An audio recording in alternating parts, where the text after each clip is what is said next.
이솝 우화 중에 양치기 소년과 늑대라는 그런 우화가 있습니다. 양치기 소년이 양을 치다가 너무 심심해서 소리칩니다. 늑대다, 늑대다 하고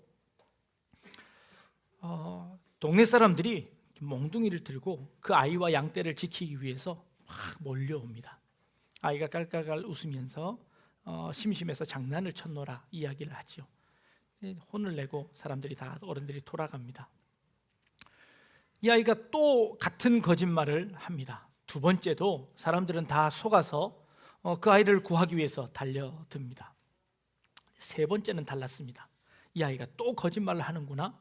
아무도 그 아이의 말을 듣지 않고 오지 않습니다. 그런데 진짜 늑대가 나타난 것이지요. 그래서 그 아이는 양떼를 다 잃어버리고 자기도 잡혀 죽었다라는 그런 우화입니다. 이 우화는 우리에게 거짓말하지 말라라는 교훈을 주기도 합니다. 그리고 그 거짓말이 그런 희생을 낳게 된다라는 그런 교훈을 주는 그런 우화입니다. 그런데 이 우화가 어느 시험에서 새로운 해석이 가능한가라는 그런 문제로 이 우화가 한번 주어진 적이 있습니다. 이 우화를 다른 각도로 볼 수 있을까요? 어떤 한 학생의 대답입니다. 어찌 늑대가 출몰하는 그 지역에 아이 혼자 양떼를 지키도록 어른들은 내버려 둘 수 있느냐라는 겁니다. 그렇게 해석할 수 있을까요? 늑대가 출몰한다고 했을 때 뛰어올 것이 아니라 늑대가 출몰하지 못하도록 막아야 되는 것 아닌가라는 것입니다. 그래서 그런 쪽으로 접근을 해보면 이 아이에게 그 모든 것을 맡겨둘 것이 아니라 방비를 잘 하고 그 양떼들이 안전한 곳에서 양을 칠 수 있도록 그렇게 만들어줘야 하는 사회 시스템이 아니면 경고 시스템들이 제대로 구축되지 않아서였다.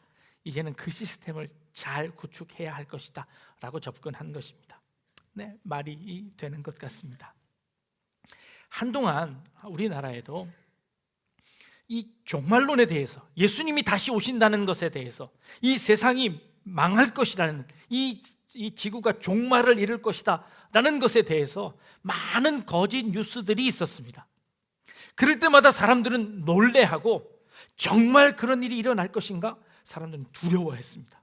그런데 그때마다 그 모든 것들이 거짓말로 탄로 나게 되었습니다.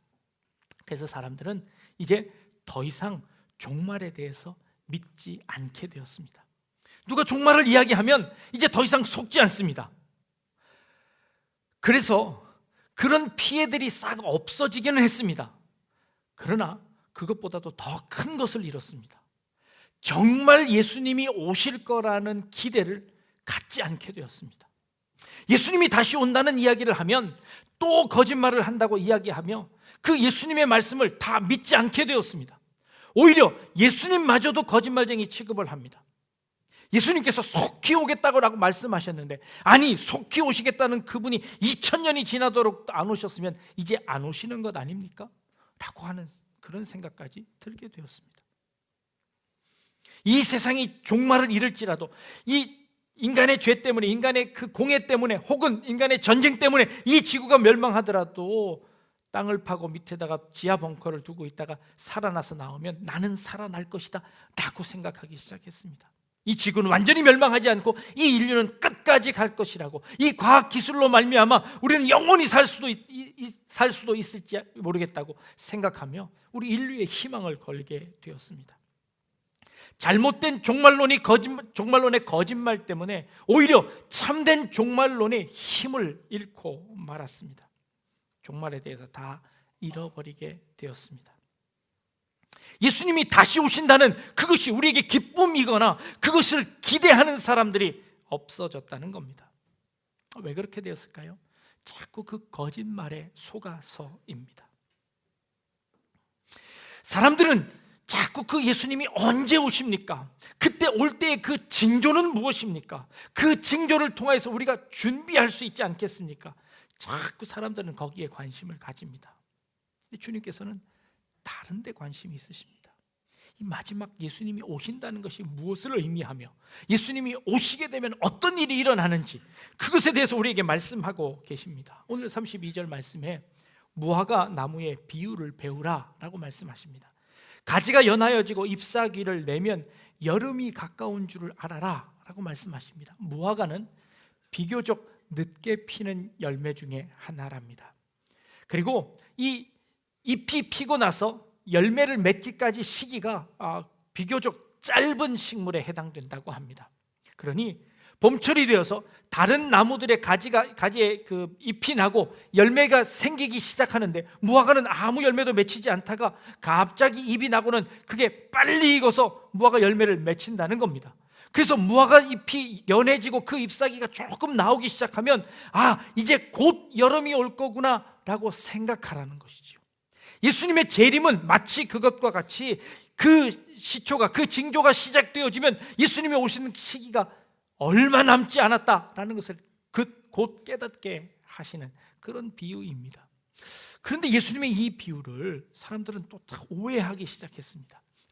무화과 나무는 이스라엘을 가리키는 거야. 그리고 그 가지에 잎이 나는 것은 그 이스라엘 나라를 회복하고 다시 살리실 것을 의미하는 그런 상징으로 이것을 해석했습니다. 그래서 1945년에 이스라엘이 그 나라가 새로 생겨진 것은 예수님께서 말씀하신 이 무화과 나무의 비유를 말씀하신 것이다. 이제 그 무화과 이스라엘이 생겨졌으니까, 이스라엘이 새로운 나라가 되어졌으니까 이제 앞으로 한 40년 50년 후에는 예수님이 다시 오실 거야 라고 믿었습니다.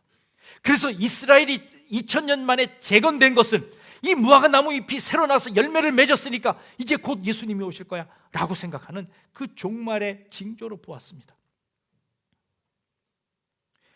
이단 중에 안상홍 증인회라는 증인회가 있습니다. 이 안상홍 증인회에서는 이 본문의 말씀을 들어서 이렇게 또 자기에 맞춰서 해석을 합니다. 이 무화과는 안상홍을 의미하는 것이다. 그 안상홍이 태어난 그때서부터 이제 40년 50년만 되면 예수님이 오실 것이다 라는 비유로 이 본문을 사용하고 있습니다. 이 본문은 그런 내용이 아니라 단순히 주님께서 그 주님의 때가 가까웠음을, 무화과 나무 잎이 나기 시작하면 곧 열매를 맺고 곧 여름을 맞이하게 될 것이다, 곧 종말을 맞이하게 될 것이다 라는 것을 말씀하시는 비유였지, 그것이 이 시대에 맞춰서 이스라엘을 맞춰서 그것을 정확하게 그 시기와 그 때를 설명하는 그런 비유가 아니라는 겁니다. 하나님의 말씀을 오해하고 있었다는 것이죠. 시와 때는 모른다고 했더니 어떤 사람은 또 이렇게 이야기합니다. 그 시간과 때는 모르지만 그 연과 그 달은 알 수 있다고 또 이야기합니다. 아니, 시와 때를 모르겠다고 한 그 말이 정말 그 시간을 얘기하는 겁니까? 주님이 언제 오실지는 아무도 알지 못한다라는 것을 말씀하는 것이죠. 그 해와 달은 맞출 수 있다 라고 해서 여러 사람들이 또 그렇게 자꾸 그곳에 집중합니다. 예수님의 재림에 관해서 주님께서 우리에게 뭘 말씀하시고자 이 비유를 말씀하실까요?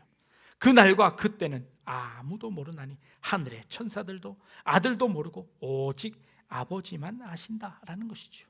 그런데 예수님은 내가 속히 올 것이라 라고 말씀하십니다. 이게 도대체 무슨 말씀일까요? 예수님은요, 이 예수님의 그 간절한 마음을 이 본문을 통해서 우리에게 말씀하고 계시는 겁니다.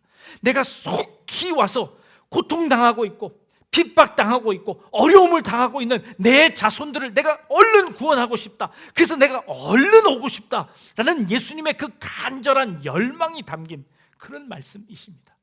아니, 예수님 2000년 전에 오신다고 약속해 놓으셨고 아직도 안 오시는 그 예수님은 거짓말장이 아닙니까? 라고 이야기할지 모릅니다. 아니요, 그렇게 해서라도 빨리 속히 와서 우리 인간들을 구원해내기 위한 예수님의 그 마음이 이 본문 속에, 그 간절함이, 그 간절한 열망이 이 본문 속에 담겨져 있는 것이죠. 그런데 하나님께서는 그 예수님의 간절한 소망에도 불구하고 한 영혼이라도 더 구원시키기 위하여서 그 재림의 때를 자꾸 늦추시고 계신다는 것입니다. 성경에서 이렇게 이야기합니다. 노아의 때와 같이 인자의 임함도 그리하리라 라고 말씀하십니다. 노아의 때는 어떠했습니까? 노아는 방주를 짓고 그 방주 안에 많은 사람들을 태우기를 원했습니다. 그런데 결국 이 노아는 그 8 식구만 방주에 타서 살아남게 되었습니다. 그리고 그를 통하여서 하나님이 새로운 인류들을 다시 창조하시는 것이죠. 성경에 나와 있는 족보를 한번 보여드리려고 합니다. 화면을 한번 보여주십시오. 아담서부터 이르는 족보입니다. 아담서부터 안 나오나요? 위에가 좀 잘렸네요. 그림을 조금 조정해 주십시오. 아담은 성경에 보면 몇 세에 누구를 낳고 그리고 몇 년 동안 살다가 몇 세를 이르기로 돌아가시게 되었습니다 라는 것을 자세히 설명하고 있습니다. 아담은 930세에 30세까지 삽니다. 그 930세까지 사는 동안 많은 자녀들을 낳았을 것입니다. 그런데 성경에서 등장하는 사람은 그 족보를 이어나가는 사람은 믿음의 조상들이지요. 그분들은 이렇게 한 명씩 선택되어서 그 조상들이 쭉 이어집니다. 아담의 아들은 셋이고 셋의 아들은 에노스입니다. 에노스는 게난을 낳고 마할랄렐을 낳고 야렛과 에녹과 무두셀라, 라멕, 노아를 낳습니다. 이게 홍수 전까지의 모든 그 족보의 나이 형태입니다. 죽음을 보지 않고 천국에 올라간 사람은 에녹입니다. 에녹은 어떻게 죽음을 보지 않고 그 믿음으로 하나님과 함께 동행하다가 그렇게 죽음을 보지 않고 올라갈 수 있게 되었을까? 어떤 한 성경학자의 많은 상상력을 동원한 이야기입니다. 이야기를 짧게 한번 해드리려고 합니다. 에녹은 65세에 무두셀라를 낳고 300년을 동행하다가 365세가 되는 해에 죽음을 보지 않고 천국으로 올라가게 되었습니다. 그가 어떻게 신앙생활을 했기에 그렇게 죽음을 보지 않고 그렇게 하나님과 동행하는 삶을 살 수 있게 되었을까라는 것에 추정을 해보는 겁니다. 상상을 해보는 겁니다. 그 상상의 동기에는 이 무두셀라의 이름에 힌트가 있습니다. 무두셀라라는 그 이름은 어떤 뜻이 있냐면 창 던지는 사람이라는 겁니다. 이 창 던진 사람이라는 이름은 또 다른 뜻이 있는데 그 당시에 부족과 부족들이 전쟁을 할 때 그 부족을 지키는 사람이 맨 앞에 섭니다. 그게 창 던지는 사람입니다. 이 사람이 무너지면 그 전쟁에서 이 부족은 완전히 전투에서 져서 이렇게 모조리 종으로 끌려가거나 아니면 죽거나 하게 되어지는 것이죠. 앞에 있는 사람이 무너지면 뒤에 있는 사람도 다 무너진다라는 그런 뜻을 가지고 있다고 합니다. 상상력을 동원해서 한번 이렇게 상상을 해봅니다. 하나님께서 에녹에게 에녹아 잘 들어라. 지금 네가 아들을 낳았는데 이 아들이 죽을 때쯤 돼서는 내가 이 세상을 가만히 둘 수가 없구나. 내가 이 세상을 한번 심판해야 되겠다. 근데 내가 네 아들이 그러니까 그때가 되어지면 내가 이 땅을 심판해야 되겠다라고 하나님께서 말씀하셨다는 것이죠. 에녹은 자기 아들이 한 살 한 살 커가는 것을 보면서 이 아이가 벌써 컸네. 아니 이 아이가 벌써 청년이 되었어. 이제 결혼하고 이 아이가 나이가 점점 들어가는구나. 그 자기 아들을 보며 이 종말에 대한 그 경각심을 가지게 되었다는 것이죠. 그래서 그는 하나님과 동행하지 않을 수가 없어서 그 하나님을 다시 이 세상을 심판하신다는 그 경고를 듣고 그 두려움 가운데 자신의 삶을 온전히 돌볼 수 있었다라고 상상을 해보는 겁니다. 그런데 그 상상이요, 이 나이를 계산해 보면 이렇습니다. 에녹의 아들 무두셀라는 187세에 라멕을 낳습니다. 그리고 라멕은 182세에 노아를 낳습니다. 족보를 다시 한번 보여주십시오. 그러니까 노아가 태어났을 때 무두셀라는 몇 살이냐 하면 187 더하기 182 하면 369가 됩니다. 그러면 노아가 태어날 때 무두셀라의 나이는 369세가 됩니다. 그런데 노아의 홍수가 언제쯤 났냐 하면 노아가 600세 되던 해에 노아의 홍수가 일어납니다. 그렇다면 369 더하기 600을 하면 969가 됩니다. 969라는 것은 이 무두셀라가 969세를 살았다는 겁니다. 그렇다면 무두셀라가 죽는 그 해에 노아의 홍수가 일어났다는 것을 알 수 있습니다. 노아의 방주는 몇 년 동안 지어졌을까요? 120년 동안 지어졌습니다. 그렇다면 그 120년 동안 노아가 방주를 짓는 동안에 무드셀라는 그 120년 동안 살아 있었습니다. 그 라멕, 그 아버지는 어땠을까요? 그 아버지의 나이를 계산해 보면 노아의 홍수가 일어나기 5년 전에 아버지 라멕이 죽습니다. 그러면 이 아버지 라멕도 노아의 방주가 거의 다 완성될 때까지 함께 노아와 살고 있었던 사람입니다. 그러면 이 라멕 아버지는 노아가 방주를 짓는 동안에 뭐 하고 있었을까요? 없는 자식 치고 그 아들 다 팽개치고 그냥 내버려 뒀을까요? 아니면 그 아들과 함께 방주를 지었을까요?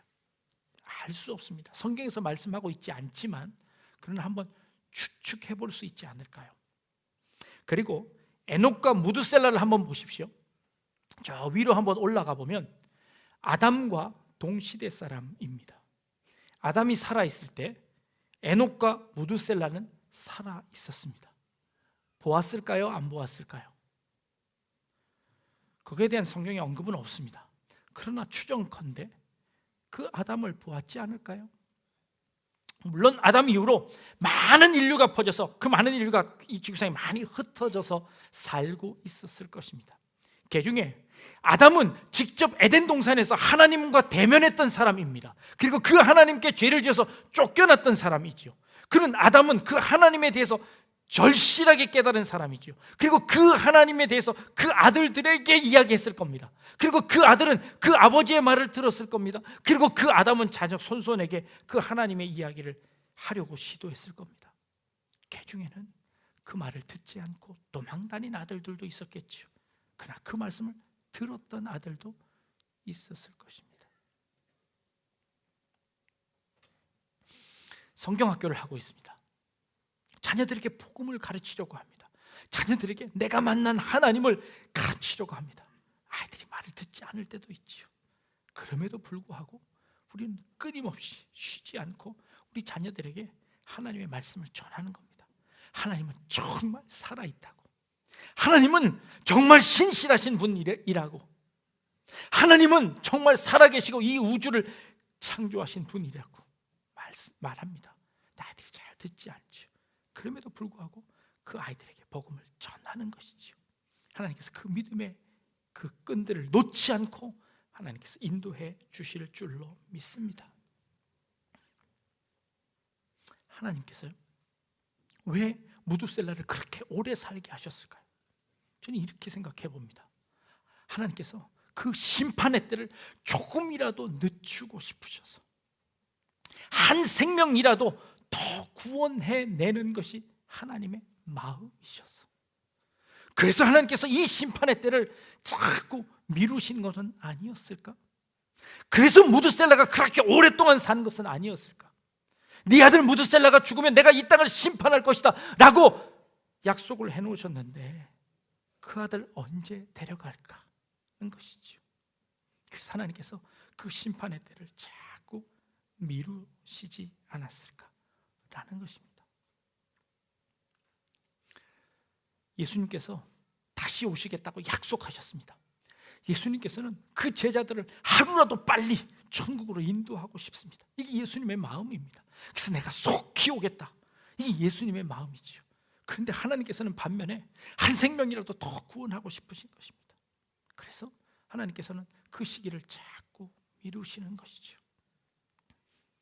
아들도 모르고 천사도 모르고 아무도 모르는데 하나님만 그때를 안다라고 말씀하십니다. 그러면 하나님께서 그때를 정해놓고 하나님께서 아무도 모르도록 하고 있다가 갑자기 오셔서 데려가시고 이 세상을 심판하시려고 하나님만 몰래 아는 그 시간이 있는 걸까요? 아니면 하나님께서 하루라도 더 늦춰서라도 더 많은 사람들을 구원해내기 위해서 하나님께서 참고 기다리시며 그 모든 권한은 하나님이 가지고 계시다는 하나님의 주권을 가르치는 말씀일까요? 자꾸 사람들은 하나님의 속마음을 알고 싶어합니다. 하나님 언제로 날짜를 정하셨나요? 그리고 그 날짜 정한 날을 조금만 가르쳐 주시면 안 되나요? 그 징조를 조금만 가르쳐 주시면 우리가 준비할게요 하고 하나님께 자꾸 그 날짜에 집중을 합니다. 아니요, 그 하나님의 마음을 알라는 겁니다. 하나님께서 그 심판을 미루서라도 여러분들을 구원해내고 싶고 여러분들의 자녀가 하나님께 돌아오기를 간절히 바라시며 그 심판의 때를 자꾸 미루시고 계시는 겁니다. 그 주권과 그 결정권을 하나님이 가지고 계시며 하나님께서 참고 인내하고 계시다는 것이죠. 그런데 그때가 언제입니까? 그 날이 언제입니까? 그 징조가 언제입니까? 우리는 자꾸 딴 데 관심을 가집니다. 그 하나님의 마음을 깨달을 수 있기를 원합니다. 하나님이 우리를 향하고 우리 자녀들을 향한 그 하나님의 그 애닿는 마음을 한 생명이라도 더 방주에 태우기 위해서 기다리는 그 마음을 여러분들 이해할 수 있기를 바랍니다. 노아의 홍수가 일어나기 전까지 5년 전에 그 아비를 데려가시고 그리고 무드셀라는 그 같은 해에 아마 몇 개월 먼저 무드셀라가 죽었겠죠. 그래서 무드셀라는 그 방주에 타지 못했습니다. 그러나 그 무드셀라가 죽기까지 하나님은 참고 기다렸습니다. 그래서 120년 동안이나 그 방주를 만들게 했는지도 모르겠습니다. 물론 그 큰 방주를 만드는 동안 오랜 시간이 걸렸겠죠. 그래도 120년은 너무 긴 것 아닙니까? 그 시간 되도록 하나님께서 미루어서 결국 그 방주를 만드시고 거기다가 사람들, 자신의 가족들을 태우고 동물들을 태우고 다시 새롭게 이 땅을 새로운 창조를 하셔야 하는 그 하나님의 마음. 그럼에도 불구하고 예수님께서는 고난당하고 핍박당하고 어려움을 당하는 그 제자들에게 내가 어서 속히 와서 너희를 구원하마. 그 제자들이 예수님의 이름을 위하여 십자가에 거꾸로 못 박히고 그리고 예수님의 복음을 전하기 위해 땅끝까지 가 그 어려운 고통 고난 가운데 있는 그 제자들에게 조금만 참아라, 내가 너에게 곧 오마. 그 곧 오겠다고 하신 것은 그 예수님의 사랑의 마음이 또 거기 담겨져 있지요. 예수님은 곧 오겠다고 하고 2000년이 지나도록 안 오십니까? 예수님은 거짓말장이가 아닙니까? 아니, 예수님의 열망을 보여주신 것입니다. 예수님의 그 마음의 뜨거움을 보여주신 것이죠. 내가 어서 와서 너희를 구원해 주마. 그러니 조금만 참고 기다려라. 그 예수님의 마음과 그럼에도 불구하고 조금만 더 미뤄서라도 더 많은 사람들 구원해내기 위한 그 하나님의 마음과 이 하나님의 마음과 이 주님의 마음이 이 종말에 관해서 녹아져 있는 것이지요. 이게 바로 종말을 살아가는 우리의 신앙입니다. 주 예수여 어서 오시옵소서, 그 주님 내가 갈망합니다 라는 그런 마음이 한편에 있고, 또 다른 한편 마음으로 내 자녀들, 내 주변에 있는 사람들 한 사람이라도 더 구원하려고 하는 그 애달픈 마음이, 그 종말을 기대하는 그 사람들의 마음속에 두 마음이 존재하는 것이죠. 마치 하나님의 마음과 예수님의 마음처럼 이 종말을 기대하는 사람, 이런 마음을 살아가야 하는 것이죠. 그날이 정해졌으니 그날 되기 전에 우리만 한번 잘 살아봅시다. 이 안에 들어오지 않으면 당신은 다 죽습니다.